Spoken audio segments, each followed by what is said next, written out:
பழைய ஆண்டின் நெருக்கங்கள், வேதனைகளை நீக்கி இந்த புதிய ஆண்டில் தேவன் உங்களுக்கு ஒரு விசாலத்தையும் ஒரு பெருக்கத்தையும் கட்டளிட போகும் ஆண்டாய் இருக்கிறபடியினால் கர்த்தர் உங்களுக்கு கொடுக்கும் வாக்குத்தத்தம் ஏசாயா 54:3.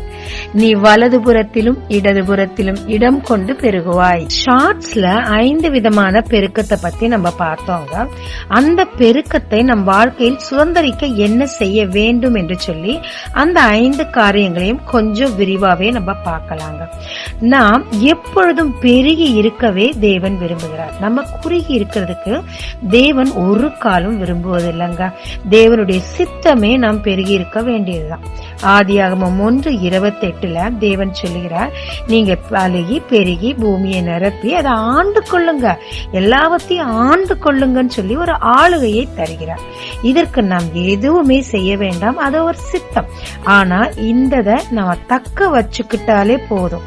எப்படி இது நம்ம கையில இருந்து கை நழுவி போகும், இந்த தேவனே தந்த ஆசீர்வாதம் நம்மை விட்டு எப்படி விலகி போகும், எப்படி குறுகி போகும்னா நம்ம மதியினம் மட்டும்தாங்க காரணம், நம்ம கீழ்ப்படியாமை மட்டும்தான் காரணம். இந்த இடத்துல நம்ம ஜாக்கிரதையா இருக்கும் போது தேவ சித்தத்தின்படி ஈவாக இலவசமாக கொடுக்கப்பட்ட இந்த பெருக்கத்தை வாழ்நாள் முழுவதும் நம்மால் அனுபவிக்க முடியும். இரண்டாவதாக வரும் பெருக்கம் நம் கீழ்ப்படிதல் நிமித்தம் வரும் பெருக்கம். ஆதியாகமம் 12 ஆபிரகாமுக்கு கர்த்தர் யாருன்னே தெரியாது. ஆனா கர்த்தர் சொல்றாரு, எல்லாத்தையும் விட்டுட்டு என் பின்னாடி வா அப்படின்னு சொல்லி. அவங்க விக்கிரகத்தை செய்யறவங்களாமா. அவர் தொழிலை விட்டாரு, அம்மா அப்பா விட்டாரு, ஊரை விட்டாரு, சொந்த பந்தத்தை விட்டாரு. அது எப்படி அந்த தேவனுடைய குரலை கேட்டு இவர் கர்த்தர், இவற்றுதான் எல்லாம் இருக்குது அப்படின்னு சொல்லி அவரால் எப்படி நம்ப முடிஞ்சிச்சு? விசுவாசத்து நிமித்தமாக, காணாததை நம்பினது நிமித்தமாக இந்த பெரிய ஆசீர்வாதம் அவருக்கு வந்ததுங்க. என் பின்னாடி வா, உன்னை பெரிய ஜாதியாக்குவேன்னு சொன்னாரு. அதை ஆக்கி முடித்த. இன்று வரைக்கும் அந்த பெரிய ஜாதியை தொட யாராலும் முடியல. பாத்தீங்களா?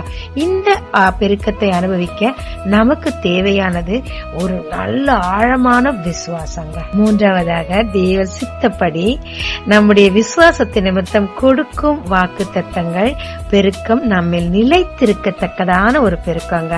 அந்த நிலைத்திருக்க நாம் என்ன செய்ய வேண்டும் பார்க்கலாங்களா? அதாவது தனக்கு ஏற்கனவே இருந்தவங்களை விட்டுட்டு வர்றது கூட கொஞ்சம் சுலபங்க. அதிக நாள் காத்திருந்து கிடைத்த ஒரே ஒரு குமாரன், அதுக்கு முன்னாடி நிறைய மதியம் செய்தார். மனைவி பேச்சை கேட்டு ஆகார தன் வாழ்க்கையில் எடுத்துக்கொண்டார். எல்லாத்துக்கும் ஒரு முடிவு கட்ட விரும்பினார். அப்ப தேவன் சொன்னாரு, அந்த வாக்குத்தத்தம் உறுதிப்படணும்னா உன்னுடைய மகனை எனக்கு பலி கொடுன்னு சொன்னார். தனக்குள்ளாக காத்திருந்து பெற்றுக்கொண்ட மிகப்பெரிய ஆசீர்வாதத்தை எப்படிங்க இழக்க முடியும்? அவருடைய விசுவாசத்தின் தகப்பன்றது இந்த இடத்துல தாங்க ஆச்சு. அதுக்கு முன்னாடி கூட தேவன் தருவாரா தரமாட்டாரான்ற ஒரு அவ்விசுவாசத்துல ஆகாரை எடுத்துக்கொண்டார். ஆனா இப்ப முழு விசுவாசத்தை தேவனுக்கு நிரூபிக்கத்தக்கதாக ஒரு பெரிய தியாகத்தை செய்தாருங்க. அப்ப தேவன் சொல்றாரு, வானத்து நட்சத்திரத்தை போல உன்னை இன்னும் பெருகி பழுக பண்ணுவேன்னு சொல்றாரு. அந்த முதல்ல கொடுத்த வாக்குத்தத்தம் இந்த இடத்துல உறுதிப்படுதுங்க. தேவன் அப்படியாக அவருடைய தியாகத்தை அப்ரிஷியேட் பண்ணி அவரை இன்னுமாய் பெருக செய்தார். எத்தனை ராஜ்யங்கள் வந்தாலும் அந்த பெருக்கத்தை எடுக்கவே முடியல. பாத்தீங்களா? நான்காவதா இருக்கிற பெருக்கம் என்னன்னா, நமக்குள்ளாக இருக்கும் பொல்லாத வழிகளை, தேவனுக்கு விரோதமான காரியங்களை நாம் திருத்திக் கொள்ளும் போது, அறிக்கை செய்து விட்டு விடும் போது அவர் ஒரு பெருக்கத்தை கட்டளையிடுறாருங்க. அதுதான் நம்ம ஏசாயா 54 பார்த்தோம். இதற்கு நாம் என்ன செய்ய வேண்டும்? 4ஆம் வசனத்துல சொல்லி இருக்கு, உன் வாலிபத்தின் வெட்கத்தை மறந்து. இந்த வாலிப பிராயத்துல தாங்க துணிகரமான பாவங்களை எல்லாம் நம்ம அதிகமாக செய்வோம். அந்த பாதைகளை தேவனிடத்துல அறிக்கையிட்டு ஒரு ஆயத்த பணியை நம்ம செய்ய வேண்டியதா இருக்குதுங்க. இந்த ஆயத்தத்தை செய்யறதுக்கு நமக்கு அதிக விசுவாசமும் தேவை. 2ஆம் வசனத்துல, உன் கூடாரத்தின் இடத்தை விசாலமாக்கு, உன் வாசஸ்தலத்தின் திரைகள் விரிவாகட்டும், தடை செய்யாதே, கயிறு நீளமாக்கு, முளைகளை உறுதிப்படுத்து. ஒரு ப்ரிப்பரேஷன் ஒர்க். தேவன் என்ன கண்டிப்பா பெருக பண்ணுவேன்னு சொல்லிட்டா இருக்கு. அதுக்கு நான் ப்ரிப்பேர் பண்ணணுங்கிறத விசுவாசத்தோட நாம் ப்ரிப்பேர் பண்ணி இருக்கும்போது இந்த பெருக்கத்தை கர்த்தர் கொடுக்கும்போது அதை நம்ம ரிசீவ் பண்ணிக்க ரொம்ப வசதியா இருக்குங்க. இதுக்கு நம்முடைய விசுவாசம் அதிகமா தேவையா இருக்கு. நம் பாவங்களை அறிக்கை செய்ய வேண்டியதும் அவசியமா இருக்குங்க. இதே ஒரு பெருக்கத்தையும் எதனால அந்த பெருக்கம் போச்சுன்றதையும் எரேமியா 30:19 கர்த்தர் சொல்றாரு, உன்னை நான் வர்த்திக்க பண்ணுவேன், இனிமேல் நான் ஒன்னும் குறுகி போக பண்றது இல்ல அப்படின்னு சொல்லி. அப்ப ஏன் குறுக பண்ணினார்? 15ஆம் வசனத்துல இருக்குது, உன்னுடைய நொறுக்குதலினாலும் உன் வேதனையின் மிகுதினாலும் நீ ஏன் கூக்குரலிடுற? திரளான உன் அக்கிரமம் பலத்து போனபடினாலதான் இந்த குறுக்கத்தை நான் உனக்கு கட்டளையிட்டேன். இனி அப்படி செய்ய மாட்டேன். நீ என்னை நோக்கி பார்த்துட்ட இல்லையா? இனிமேல் நான் உன்னை பெருக பண்ணி உன்னில் மகிமைப்படுகிறேன்னு சொல்றாங்க. ஆமாங்க, இதுவரைக்கும் நாம் செய்த தவறான வழிகளை தேவனிடத்தில் கூக்குரலிட்டு நாம் அறிக்கை செய்து விட்டு விடும் போது தேவன் நமக்கு இருக்கும் இந்த குறுக்கம் என்கிற சாபத்தை நீக்கி பெருக்கம் வர்த்திக்க பண்ணுவேன் என்ற ஆசீர்வாதத்தை நமக்கு கட்டளையிடுறாருங்க. 5வதாக ஞானத்தால் வரும் பெருக்கம். அப்போஸ்தலர் 6:7 தேவ வசனம் விருத்தி அடைஞ்சிச்சு, சீஷர்களும் பெருகிக்கிட்டே இருந்தாங்க. அதனால என்ன ஆச்சுன்னு சொன்னா, சரியானபடி விதவைகளை அவங்களால விசாரிக்க கூடாம போச்சு. அப்ப முறுமுறுப்பு வந்துச்சு. அப்ப அவிசுவாசம் உள்ள வரும். அப்ப ஒரு பெரிய குறுக்கம் வரத்தான் செய்யுங்க. இந்த இடத்துல சீஷர்கள் ஒன்று கூடி ஆலோசனை செய்யறாங்க. ஓகே, இந்த பிரச்சனையை சரி பண்ண என்ன பண்ண முடியும்? வந்து விசாரிப்புக்காரங்களை தனியா பிரிங்க, ஜெபம் பண்ணி ஊழியம் செய்யறவங்கள தனியா பிரிங்க அப்படின்னு சொல்லி பிரித்தப்ப அங்க இருந்த கன்ஃபியூஷன் என்னடுச்சு. இன்னும் அதிகமா சீஷர்கள் பெருகினாங்க, விசுவாசிகள் பெருகினாங்க. இந்த இடத்துல ஞானம் ரொம்ப ஒர்க் பண்ண வேண்டியதா இருக்கு. ஈகோ இருக்கவே இருக்கக்கூடாது. 12 சீஷர்களும் ரொம்ப ஒற்றுமையா இந்த கிரியை செய்யும் போது தேவனுடைய ராஜ்யம் விரிவடைந்தது, வசனம் இன்னுமாய் பெருகியது. நமக்குள்ள ஈகோ இருக்குமானா, ஒரு மனப்பாடு இல்லாம இருக்குமானா, நம் தலையில நாமே மண்ணை வாரி கொண்டு போடுற மாதிரிதான். எல்லாருமே கர்த்தருக்காக தானே உழைக்கிறோம். அப்படி இருக்கும்போது ரொம்ப ஞானமா போதகர்கள் மற்றவர்களும் கூட ஒரு ஊழியத்தை எடுத்து நடத்துறவங்க ரொம்ப ஞானமா சிக்கலை பிரித்தெடுத்து எதை யார் செய்யணும்னு வகை வகையா விசாரிக்கத்தக்கதாக பிரிக்கும் போது அந்த பெருக்கம் வசனத்திலும் விசுவாசிகள் மத்தியிலும் அதிகமாயிருக்கும். கடைசியாக யாத்ராகமம் 1:10 பாத்தீங்கன்னா, நம்ம பெருகி இருக்கிறது சத்துருக்கு பிடிக்கவே பிடிக்காதுங்க.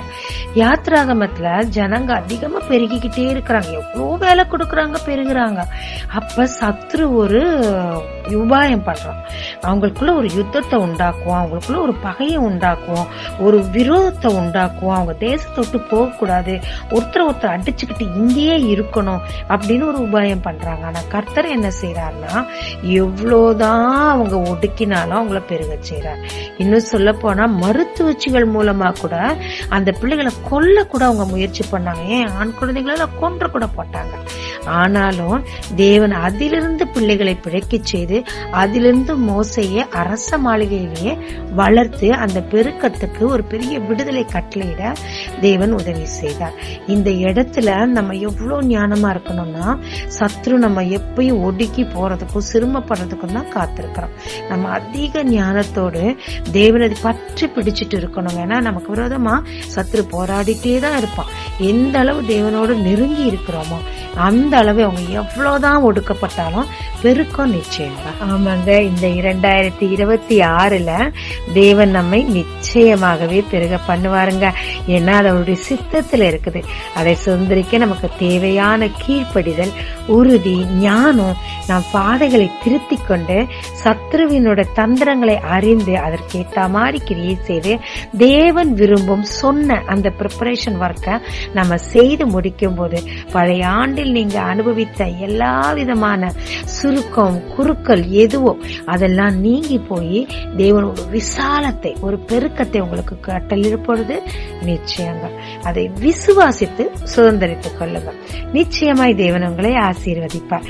இந்த ஆண்டுக்கு எங்களுடைய புத்தாண்டு நல்வாழ்த்துக்களை ஜீசஸ் விஷன் சார்பாக தெரிவித்துக் கொள்ளுகிறார். ஜீவிக்கலாமாங்க. தேவரீர் இந்த வேலைக்காக உமக்கு நன்றி கர்த்தாவே. எங்களுக்கு ஒரு பெருக்கத்தை நீர் கட்டளையிட போறதாய் கிருபைகளுக்காக ஸ்தோத்திரம். நாங்க எப்படியெல்லாம் பெருகி இருக்கணும்னு நீங்க ஆசைப்படுறேன்றத சொன்னீங்கப்பா. அதுக்கு நாங்க எப்படி கீழ்ப்படியணும், அதுல எப்படி நிலைத்திருக்கணும், அதுல இருந்து எப்படி நாங்க ஞானமா அதை நாங்க சுதந்திரித்து கொள்ளணும்னு சொல்லி, எங்க பொல்லாத வழிகளை திருத்திக் கொள்ளணும்னு சொல்லி நீங்க எங்களுக்கு சொல்லி கொடுத்தீங்கப்பா. இதை ஞானமாய் நாங்கள் செய்து நீர் தரும் பெருக்கம் என்னும் ஆசீர்வாதத்தை பெற்று அனுபவிக்க, அநேகருக்கு ஆசீர்வாதமா இருக்க எங்களுக்கு உதவி செய்யும். இந்த புதிய ஆண்டில் ஆண்டவரே, புதிய உடைய ஆசீர்வாதங்களோடு நாங்க நுழைகிறோம். எங்களோடு கூட வாரோம். ஆசீர்வதியும் இயேசு மூலம் பிதாவே, ஆமென். இயேசு கிறிஸ்துவின் நாமத்தில் இந்த நாளில் உங்களை ஆசீர்வதிக்கும் ஜீசஸ் விஷன்.